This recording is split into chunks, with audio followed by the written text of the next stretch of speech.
નમસ્કાર દર્શક મિત્રો, ડે સ્પેશિયલ કાર્યક્રમમાં હું પીનલ આપ સૌનું સ્વાગત કરું છું। આજે ખૂબ જ મહત્વના મુદ્દા પર વાત કરી રહ્યા છે। તો કેન્દ્ર સરકારે 14મી જૂને જ્યારે આર્મી, નેવી અને એરફોર્સ ત્રણેય શાખામાં મોટી સંખ્યામાં જે યુવાનોની ભરતી માટેની જાહેરાત કરી છે, જે યોજનાનું નામ છે અગ્નિપથ ભરતી યોજના, કે જેની જાહેરાત કરવામાં આવી છે અને હવે તેને લઈને ક્યાંક ને ક્યાંક વિરોધ થઈ રહ્યો છે। કારણ કે જે અગ્નિપથ યોજનાની વાત છે, તો આ યોજના હેઠળ યુવાનોને માત્ર 4 વર્ષ માટે જ સંરક્ષણ સેવા આપવાની રહેશે। એટલે કે જે 4 વર્ષ સુધી આ સંરક્ષણ સેવા આપશે ને ત્યારબાદ તે યુવાનોને રિટાયર્ડ કરી દેવામાં આવશે ને એમાં પણ કંઈક એ લોકો જે પ્રકારે એમની લાયકાત છે તે પ્રમાણે કંઈક આગળ વધારવાના છે। પરંતુ જે યોજનાની જાહેરાત કરવામાં આવી છે તેમાં કહેવામાં આવ્યું છે કે 4 વર્ષ સુધી તેમને સેવા આપવાની રહેશે અને તેની સાથે જ જે વિરોધ કરવામાં આવી રહ્યો છે તેમાં કહેવામાં આવી રહ્યું છે કે પગાર અને પેન્શનનું બજેટ ઘટાડવા માટે સરકારે આ પગલું ભર્યું છે। યુવાનોમાં રોષ જોવા મળી રહ્યો છે અને અત્યારે અગ્નિપથની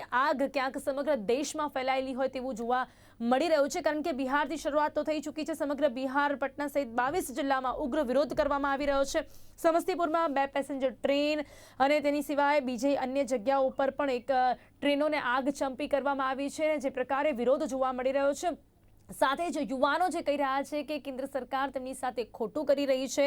તેમનું કહેવું છે કે ખાસ કરીને શું કોઈ ધારાસભ્ય, સાંસદ અને મુખ્યમંત્રીનો પુત્ર સેનામાં ભરતી થયો છે? કેમ અમારી માટે જ આ પ્રકારની વાત કરવામાં આવી રહી છે? માત્ર 4 વર્ષ માટે ભરતી આ કેટલી યોગ્ય? તેવા સવાલો ઘણા અહીંયા ઊભા થઈ રહ્યા છે। તેની સાથે જ શું છે આ યોજના, શા માટે છે આ વિરોધ, સમગ્ર મામલાને સમજવાનો પ્રયાસ કરીશું। જેની માટે મારી સાથે જોડાઈ ગયા છે ડિફેન્સ એક્સપર્ટ છે જયદેવભાઈ જોશી અને શ્યામ મલ્લિકા। બંનેનું સ્વાગત છે। Welcome today special. Shyam ji, सबसे पहले यहाँ पर जो ये ऑब्जेक्शन हो रहा है और जैसा माहौल अभी देखने मिल रहा है उसके बारे में क्या कहेंगे? जैसा कि अभी जो जानने मिल रहा है 13 जिले हैं जहाँ पे हिंसक प्रदर्शन देखने मिल रहा है, 2 ट्रेन जला दी गई हैं और इसी के साथ रास्तों पर भी चक्का जाम देखने मिल रहा है। ये जो विरोध किया जा रहा है, हम इस योजना को तो समझेंगे, लेकिन सबसे पहले अभी जो परिस्थिति है उसे किस तरह से देख रहे हैं? क्यों ये विरोध बढ़ता जा रहा है इस योजना को लेके? देखिए, एक कहावत है, उसे कहते हैं डिस्टर्बिंग द एप्पल कार्ट। एक एप्पल कार्ट थी, ये ट्रेनिंग इंस्टीट्यूट्स बना रखे थे लोगों ने आर्मी में भर्ती कराने के लिए, और बहुत सारी दुकानें बनाई हुई थी। तो ये सब जो है करवाने वाले, ये जो है ये आग को फैलाने वाले, वो ट्रेनिंग इंस्टीट्यूट्स वाले हैं। वो लोग एक फियर क्रिएट कर रहे हैं लोगों के माइंड में कि आप लोगों के साथ तो बहुत धोखा हो गया, आप लोगों को तो सारी उम्र नौकरी नहीं मिलेगी वगैरह वगैरह, और ये यूथ भड़क के आगे आग वगैरह लगा रहे हैं।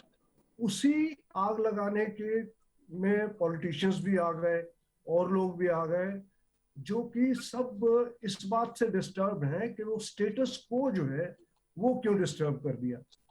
तो स्टेटस को डिस्टर्ब होने से आग लगाने वाले ये जो लोग हैं, इनको ये समझना कोई नहीं बता रहा है कि इन लोगों ने जो इन्होंने आग लगाई है, इन्होंने अपने लिए आर्मी, एयरफोर्स वगैरह फोर्सेस के सब दरवाजे सारी उम्र के लिए बंद कर दिए। तो ये आग लगा के किसी का भला नहीं कर रहे हैं, ये आग लगा के सबका बुरा कर रहे हैं, और जिनको साथ लेके चल रहे हैं उनका भी बुरा कर रहे हैं जी। That's part 1। पार्ट 2 वो ये है कि ये जो 4 ईयर स्कीम है, ये है क्या? ये कोई बहुत नई स्कीम नहीं है, वो आसमान से तोड़ के नई स्कीम नहीं ले गए भाई। कैप्टन जोशी यहाँ है, ये बताएंगे कि आर्मी में ऑफिसर्स के लिए शॉर्ट सर्विस कमीशन हुआ करती है। आज भी अगर जरूरत पड़े तो जो है गवर्नमेंट एक शॉर्ट सर्विस कमीशन ऑफिसर्स को एनरोल करती है। 62 में, 65 में, 71 में जो शॉर्ट सर्विस कमीशन ऑफिसर्स थे वो कहाँ गए? वो सब, most of the short commission officers वो एब्जॉर्ब हो गए पैरामिलिट्री फोर्सेस में। तो उनमें से कौन सा शॉर्ट सर्विस कमीशन ऑफिसर? लेकिन श्याम जी, जब बात मोस्ट ऑफ दी होती है ना, तब वो एक चिंता तो सभी को रहती है कि किसका सिलेक्शन होगा और किसका नहीं होगा। अब 4 साल के लिए ये सेवा देने की बात की गई है, उसके बाद जिनका सिलेक्शन होता है वो आगे बढ़ते हैं, जिनका नहीं होता उनका क्या, ये सवाल भी लोगों के मन में आता है। तो वो सॉर्ट ऑफ सिलेक्शन में आपने भी अभी ये शब्द यूज किया कि मोस्ट ऑफ दी। मैं मोस्ट ऑफ जो नहीं हुए उनके सिलेक्शन, वो अपनी मर्जी से नहीं हुए। अदरवाइज जितने भी शॉर्ट सर्विस कमीशन ऑफिसर्स थे उनके पास ऑप्शन थी टू ऑप्ट फॉर पैरामिलिट्री या वो ऑप्ट फॉर अदर फोर्सेस। कई लोग पुलिस में चले गए, कई लोग आईपीएस बन गए। मेरे एक दोस्त है वो आईएएस बन गए, खादियन विलेज कमीशन के चेयरमैन बन के रिटायर हुए। तो जी मोस्ट ऑफ का मतलब ये नहीं था कि मैं वही पूछ रहा हूं, मुझे पूरे हिंदुस्तान में से एक शॉर्ट सर्विस कमीशन ऑफिसर आप ये बता दीजिए जो अनएम्प्लॉयड रह गया हो या कोई भीख मांगने की नौबत पे आ गया। नहीं हुआ। एक चीज हमारे साथ इस पैनल नहीं, में तो श्याम जी, क्यों क्यों गवर्नमेंट इस चीज का भरोसा क्यों नहीं दिलवा पा रही है यंगस्टर्स में? जो ये ऑब्जेक्शन वो लोग कर रहे हैं और जो विरोध देखने मिल रहा है, तो इस बात को यंगस्टर्स को क्यों नहीं समझा सक रही है केंद्र सरकार? देखिए, गवर्नमेंट ने, कैबिनेट ने अग्निवीर सिस्टम उसको अभी अप्रूवल दी है। अब इन अग्निवीर को डिफरेंट मिनिस्ट्रीज जो है, होम मिनिस्ट्री वगैरह, ये फोर्सेस जो है ये अपना बनाएंगे तरीका कि इन अग्निवीर को हमने कैसे एब्जॉर्ब करना है। तो वो स्टेज 2 है। आज अग्निवीर ओके। आज अग्निवीर स्कीम जो है अनाउंस होते ही अग्निवीर प्रोड्यूस होके तो नहीं आ गए और रिटायर होके तो नहीं आ गए। अभी तो ये स्कीम इम्प्लीमेंट होगी, जी, एनरोल मतलब अभी होंगे, समझने ट्रेन। की जरूरत है। जयदेव भाई, पण आपकी सत्य से जयदेव भाई, पहला आपने आदमी अग्निवीर का जो रिटायर होगा वो कम से कम 5 या 6 साल बाद होगा। जी जी जी जी, जयदेव भाई, आपने सुना मतलब हम लोग बाबत पर। वो कुछ हुआ है नहीं। हम मैंने सोचा मैं गन्ने लगाऊंगा, कोई पड़ोस वाला आके गन्ने मेरे तोड़ के खा जाएगा, मैं जाके उसे मारना शुरू हो गया। ये जहालत है, बेवकूफी है। और हमारे साथ पैनल में एक्स आर्मी ऑफिसर जी है। जी, आप उन्हीं से उनसे पूछिए जानना चाहेंगे। कि उनका श्याम जी, एक्स आपके आर्मी पास फिर से आऊंगी। आर्मी का बैज, उनकी जो सीवी के ऊपर, वो डेकोरेशन है या एक जो है लोड है? आप उन्हीं से જી पूछिए। જી જી જી જી જી જી જી જયદેવ ભાઈ, આપનું શું માનવું છે આ સમગ્ર વાતને લઈને? જે વિરોધ અહીંયા જોવા મળી રહ્યો છે, અને સાથે જ શ્યામજીએ જે રીતે સમજાવવાનો પ્રયાસ કર્યો છે, આપ એની સાથે કેટલા સહેમત છો? જી, સર્વપ્રથમ તો અત્યારે જે આ હિંસક વિરોધ થઈ રહ્યો છે એ વિરોધ પણ થઈ રહ્યો છે, એ વિરોધ કરવાના કેટલાય રસ્તા હોય છે. આવી આગજની કરવી, આવા તોફાન કરવા, આવી તોડફોડ કરવી એ એવા યુવકને શોભા નથી દેતું કે જે આવતીકાલે સેનાની વર્દી ધારણ કરવાનું છે. श्याम जी अपने साथ है तो थोड़ा एक यही जिस्ट को हिंदी में बताते हुए अगर कहूं तो अचंबा, आश्चर्य और दुख होता है कि वो है ये जवान, वो है ये युवक जो आज की डेट में ये हिंसक जुलूस निकाल रहे हैं, तोड़फोड़ कर रहे हैं, आगजनी सब कर रहे हैं। क्या ये थे वो कि जो कुछ सालों बाद फौज की वर्दी धारण करने वाले थे? तो ये तो बिल्कुल नहीं थे। अगर आपको तकलीफ है, विरोध है, प्रदर्शन करना चाह रहे हैं तो उसका भी एक तरीका होता है। अगर डिफेंस से आप जुड़े हुए आपको विरोध करना है, कहिए 5 घंटे सावधान में खड़ा होकर विरोध करूंगा, ऐसा बोलना ज्यादा ठीक रहेगा बनिस्बत उसके के किसी ट्रेन की बोगी को जला देना या फिर किसी उस इंसान को जिसको आप जानते नहीं है उसकी पब्लिक या प्राइवेट प्रॉपर्टी को क्षति पहुंचाना। तो और क्या कहीं ना कहीं लगता है आपको यहाँ पॉलिटिक्स देखने मिल रही है इस मुद्दे को लेके? आप मुझे पूछ रहे हो हेतवी? जी जी जयदेव जी જી, હેતવી, પોલિટિક્સ ને હું એટલા માટે થોડું હજી દૂર રાખીશ અને આપના આ પ્રશ્નનો જવાબ હું કદાચ બીજા પ્રશ્નથી જ આપું કે અંતે ભલે થોડા ભ્રમિત છે, તોફાની છે, હિંસક પ્રવૃત્તિ કરે છે, પણ આ યુવાનો એ યુવાનો છે જે કદાચ સૈન્યમાં જોડાવાના હતા, કે જોડાશે પણ ખરા. આથી કદાચ કેટલાય લોકો ભલે ગમે તેટલો વિરોધ કરે, અગ્નિવીર યોજના, અગ્નિવીર બનીને અગ્નિપથ યોજનામાં પણ જોડાશે. અત્યારે આ જે લોકો વિરોધ કરી રહ્યા છે તેને કોઈ રાજકીય પાર્ટી સાથે જોડવાની ઉતાવળ એટલે ન કરવી જોઈએ કે આ દેશનું ભવિષ્ય છે, દેશના યુવાનો છે. અને જે આપના પ્રશ્નનો જવાબ હું પ્રશ્નથી આપું એ છે કે જે આ વિરોધ કરે છે એના કરતા 5 ગણા, કદાચ 10 ગણા વધારે યુવકો સવારે 4 વાગે, 5 વાગે ગામોમાં, મેદાનોમાં, ખાસ કરીને ગામડાઓમાં દોડ લગાવે છે સૈન્યમાં જોડાવાની તૈયારી કરવા માટે. એ લોકોને સવારે 5 વાગે આ દોડ દોડાવવા કઈ રાજકીય પાર્ટી મોકલે છે? કોઈ નહીં. એ સ્વયં જાય છે ત્યાં. એમના મનમાં એક સપનું છે, એના માટે જાય છે. એટલે જેમ આ યોજના બહુ સારી છે કે બહુ ખરાબ છે એ કેવું એ થોડું ઉતાવળિયું છે. એ જ રીતે આ યુવાનો જે છે એના ઉપર કોઈ પોલિટિકલ પાર્ટીનો પ્રભાવ છે એ કેવું પણ ઉતાવળિયું, અને ભલે આ યુવાનો તોફાન કરે અને છે જયદેવભાઈ પણ તેની સાથે શ્યામજી જે વાત કરી કે એવી સંસ્થાઓ જેમને ભડકાવી રહી છે કે જેમને અહીંયા ધંધો ખોલી રાખ્યો હોય ને એમને ક્યાંક એમનું નુકસાન દેખાડતું હોય ને અને એ લોકો ક્યાંક ખત્તો બનાવી રહ્યા હોય આવા વિદ્યાર્થીઓને, તેના પર આપનું શું માનવું છે? સમય જ આપણને કહેશે. આમાંથી કેટલાય લોકોને પકડવામાં આવ્યા છે, એમનું ઇન્ટ્રોગેશન થશે, પોલીસનું કામ કરશે, અને જો આ પ્રકારનું કોઈ ષડયંત્ર હશે, આ પ્રકારની કોઈ દુષ્પ્રચારની કે દોરવણી ખોટી કરવાની વાત હશે તો ચોક્કસપણે એ વાત બહાર આવશે અને એ લોકો દૂધનું દૂધ પાણીનું પાણી થશે અને કાયદાના કામ કરશે, અને ચોક્કસપણે જો આવું હોય તો તેમને સજા થવી જોઈએ.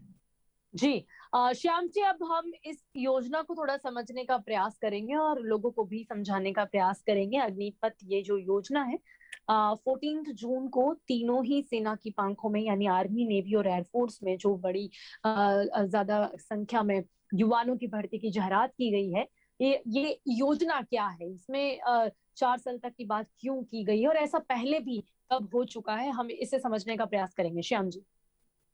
मैम, इस योजना के बारे में दो जो बहुत भ्रमित करने वाली बातें फैलाई जा रही है जी, मैं उन दो बातों को मैं, क्योंकि बाकी जो बातें हैं उनके विषय में तो बहुत जगह पे बहुत सारे लोग बोल रहे हैं, लेकिन दो चीजें मैं आपके माध्यम से लोगों को जरूर बताना चाहूंगा। एक, कि जब ये लोग अगर शहीद हो जाएंगे, अरे आर्मी में जो जाता है वो सिर्फ शहीदी होने जाता है क्या?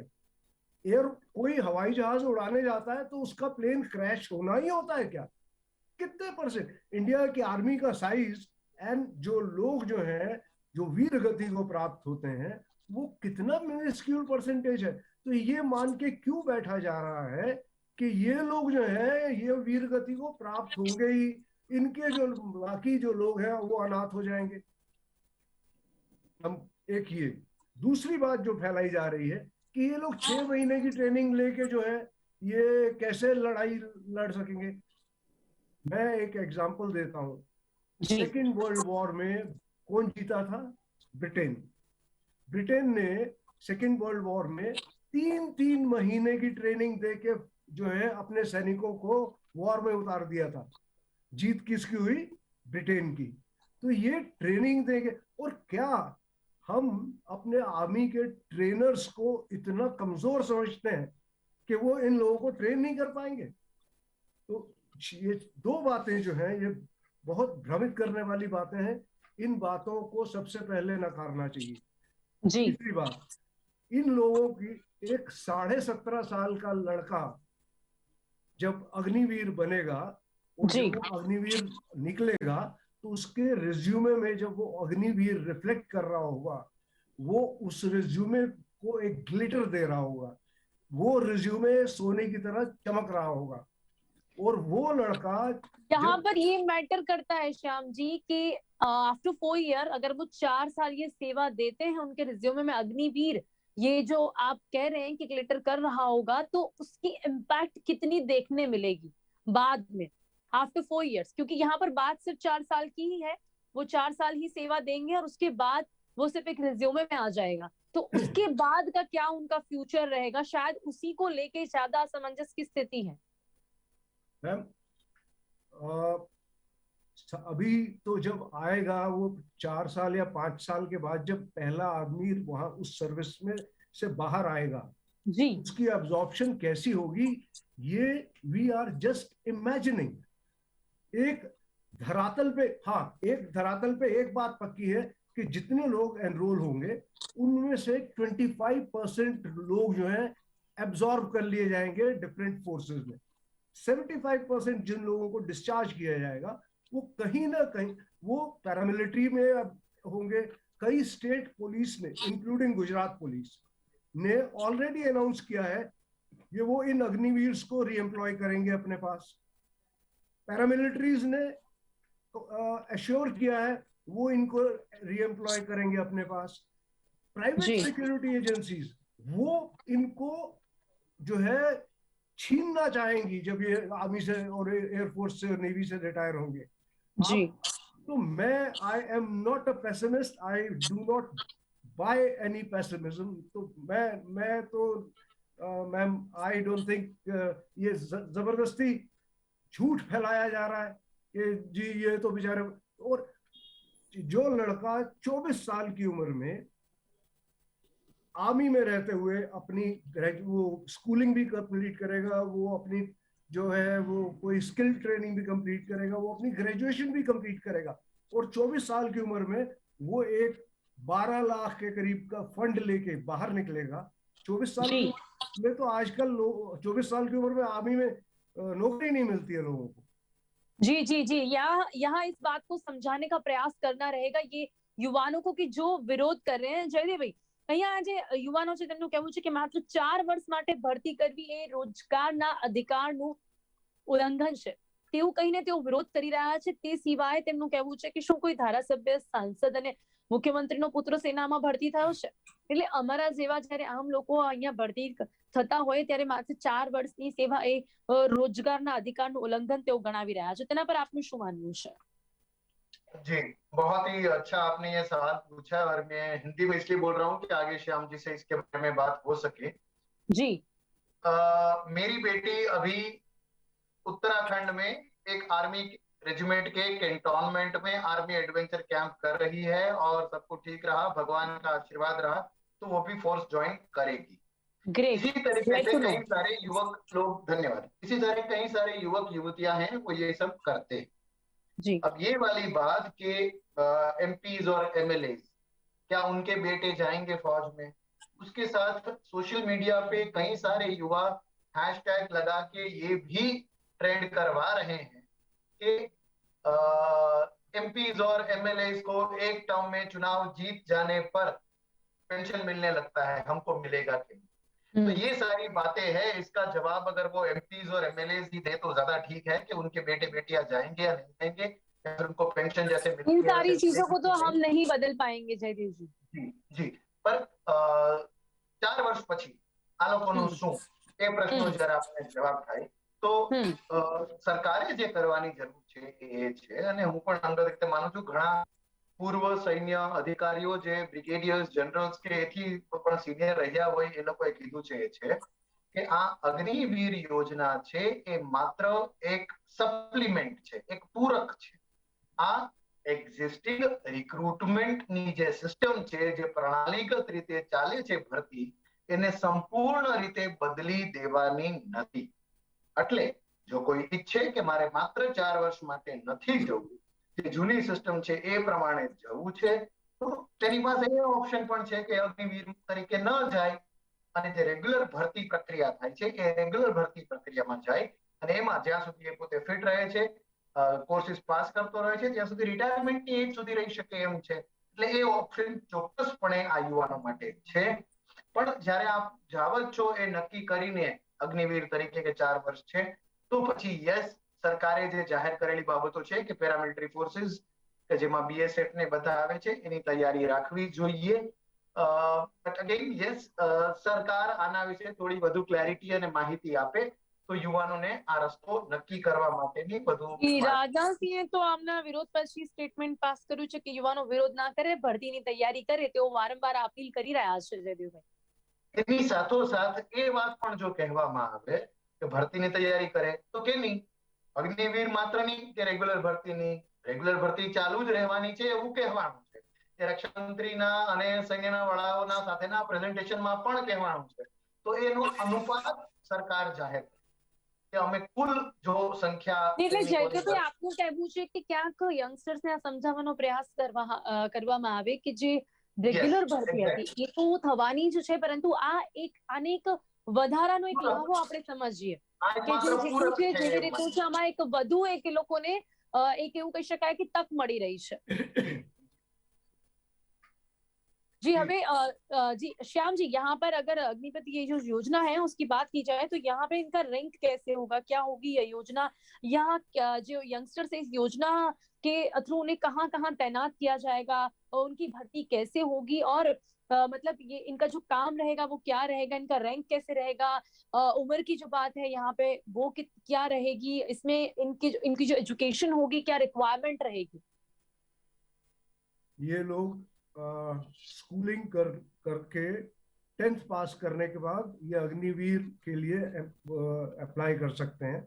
17 ईयर्स 17.5 ईयर्स की एज के से लेके 22 ईयर्स की एज तक के लोग जो है अग्निवीर में के लिए अप्लाई कर सकते हैं। अग्निवीर मतलब जितना मुझे पता है 10th पास जो स्टूडेंट है वहां उसके बाद वो अप्लाई कर सकता है। 10th पास किसी जो 17.5 ईयर्स एंड 10th पास, ये 10 and 17 years 6 months to 22 years and 10th पास होने पे अग्निवीर बन सकते हैं।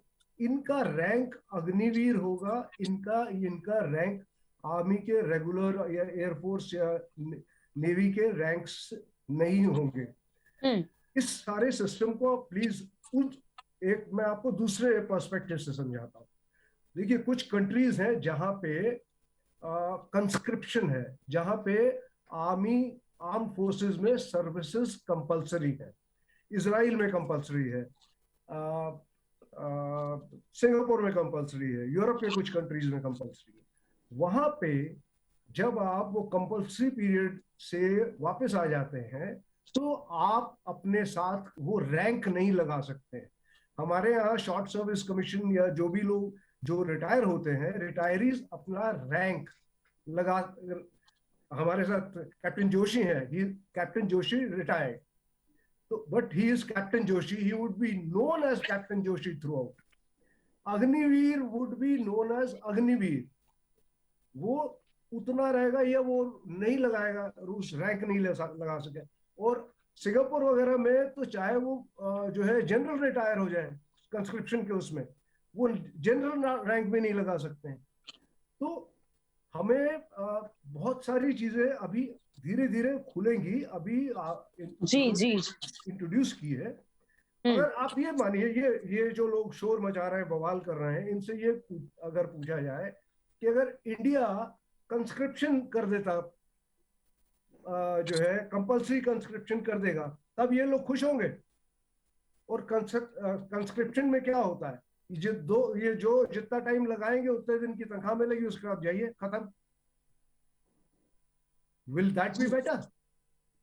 और दिस ऑल्टरनेट सिस्टम जहां पे आपको यंग एज में डिसिप्लिन किया गया, एक डिसिप्लिन आदमी, एक जब फौज की ट्रेनिंग लेके वो आदमी निकलेगा तो सबसे पहले वो he will shine out in the crowd। नहीं, या मुझे जहां तक मतलब यहाँ समझ आ रहा है श्याम जी, उनका ऑब्जेक्शन 4 साल को लेकर है कि सिर्फ 4 साल की ही सेवा देख के रिटायर्ड होना, ये उनके हिसाब से उनका जो कहना है कि ये कहीं ना कहीं रोजगारी के जो अधिकार है उनका उल्लंघन है। मैम, मुझे ये बताइए, उनको कौन मना कर रहा है कि आप अपनी परफॉर्मेंस ऐसी रखो कि अभी आपको या फोर्सेस आपको एब्जॉर्ब करके आगे कंटिन्यू करें? Who is stopping them from performing better than others? आप परफॉर्म करिए, अपनी परफॉर्मेंस के बारे में आपको चिंता नहीं है। हमें क्या है, हमें आदत पड़ गई है फ्रीबीज की, हम फ्रीबीज देख रहे हैं। क्यों? अपनी एबिलिटी में उनको, वो अपनी एबिलिटी पे कोई उनको जो है भरोसा नहीं है क्या कि हम इतने एबल हैं कि हमारे को जो है आगे एब्जॉर्प्शन का ऑफर मिलेगा ही? जी जी जी जी जयदेव भाई, आपको इन लोगों को तो लेना ही नहीं चाहिए जिनको ये इन्फीरियरिटी। जयदेव भाई જરા ફરીથી રિપીટ કરજો આપનો લાસ્ટ વાક્ય। જયદેવ ભાઈ, શું લાગે છે આ મામલો ક્યાં જઈને શાંત થશે? આ યુવાનો કઈ રીતે સમજશે અને કઈ રીતે તેમને સમજાવવામાં આવશે? શું કોઈ ચેન્જીસ જોવા મળી શકે છે કે કેમ? જી, આઈ એમ પ્રીટી શ્યોર કે આપણી સૈન્ય પાસે એટલી કેપેબિલિટી છે કે no, it is said કે we make men out of ordinary boys. ત્યારે સૈન્યમાં રિક્રુટમેન્ટ સેન્ટરમાં 17, 18, 19 વર્ષની ઉંમરે યુવાનો આવે છે તો તેને એક રિસ્પોન્સિબલ સૈનિક બનાવવાની ક્ષમતા દરેક આર્મી બટાલિયન રેજિમેન્ટમાં હોય છે। અને એક બીજો એક સ્ટેટિસ્ટિક્સ આપો, બહુ સારું સ્ટેટિસ્ટિક્સ છે। પરમવીર ચક્ર વિજેતા લગભગ 21 જેટલા ભારતમાં થયા। આ 21 જેટલા પરમવીર ચક્ર વિજેતામાંથી 3 કે 4 એવા છે કે જેમની ઉંમર જ્યારે તમને પરમવીર ચક્ર મળે બહાદુરીનું સર્વોચ્ચ સન્માન મળ્યું ત્યારે એમની ઉંમર 22 કે 23 વર્ષથી જી. ઓછી હતી. જી જી અને જી જી સૈન્ય પાસે એ પૂરી સિસ્ટમ છે કે જે જી. આ યુવાનોને એક સારા જવાબદારીપૂર્વકના સૈનિકો જી ચોક્કસ અને આ અગ્નિવીરો વાત બનાવી કદાચ આ યુવાનો સુધી પહોંચાડવાની જરૂરિયાત છે તેવું માની શકાય છે. સમય અહીંયા સમાપ્ત થાય છે. કેપ્ટન જયદેવ જોશી, શ્યામ મલિક, જે આપ બંને મારી સાથે ચર્ચામાં જોડાયા તે બદલ આપનો ખૂબ ખૂબ ધન્યવાદ. Thank you so much. My pleasure. તો ડે સ્પેશિયલ કાર્યક્રમમાં આજે વાત કરી છે અગ્નિપથ આ યોજના કે જેના લીધે અત્યારે તો વિરોધ જોવા મળી રહ્યો છે, પરંતુ ક્યાંક ને ક્યાંક આ યોજનાને સમજવાનો એક પ્રયાસ કર્યો છે. આ યોજનાની શરૂઆત જ્યારે કરવામાં આવી છે તેનાથી યુવાનોને કેટલો ફાયદો થઈ શકે છે, પરંતુ ક્યાંક આ યોજનાને લઈને એક સમજણનો અભાવ જોવા મળી રહ્યો છે, એટલા માટે આ વિરોધ થઈ રહ્યો છે. છતાં પણ એક વખત એ પણ કહેવાનો પ્રયાસ કર્યો છે કે આ જે તે યુવાનો વિરોધ કરી રહ્યા છે, એવું કહી શકાય છે કે સેનાની પાંખમાં જોડાનાર આ યુવાનો આ પ્રકારનો વિરોધ તેમને ન શોભે, કે જેઓ આગચંપી કરી રહ્યા છે. વિરોધ કરવાની પણ કદાચ એક રીત હોઈ શકે અને સાથે જ ક્યાંક બેસીને સરકાર પાસેથી આ જે યોજના છે તેને સમજવાનો એક પ્રયાસ થઈ શકે. ડે સ્પેશિયલ કાર્યક્રમમાં અત્યારે બસ આટલું જ. ફરીથી મળીશું એક નવા વિષયની સાથે. ત્યાં સુધી રજા આપશો. નમસ્કાર.